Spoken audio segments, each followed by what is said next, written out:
Bakit may mga tao inaalis ng Diyos sa buhay mo at umaalis sa buhay mo? Tandaan niyo po ito, tiyak may mawawala sa buhay mo. Tiyak may aalis sa buhay mo. Anong dahilan? Because God doesn't build your life on the people who left. Ayaw ng Diyos na i-build mo ang buhay mo sa mga taong umalis. Pag ayaw na sa'yo, tanggapin mo na.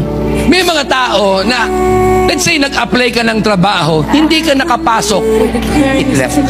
Tanggapin mo, it's not for you. God is not preparing that place for you. Eh, Pastor, ginawa ko naman ang lahat. Okay, ginawa mo ang lahat, and yet sarado ang pinto. Tandaan mo ito, Diyos lang ang pwedeng magbukas. Pag ang Diyos nagbukas, kahit sinong gusto magsara, hindi makapagsasara. Pero kapag ang Diyos na nagsara, kahit sino, hindi pa na makapagbubukas.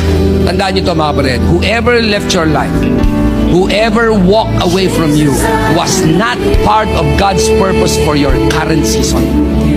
Kapag may umalis sa'yo, may mga bagay na nawala sa'yo, business na wala sa'yo, trabahong nawala sa'yo, perang nawala sa'yo, ibig sabihin, hindi siya part ng God's purpose for you in that current season. That's why God allowed it to go away. Pwede naman niyang pigilin eh. Pero ba't di niya pinigil? Kasi sabi ni Lord, anak, hindi mo yan kailangan for this season.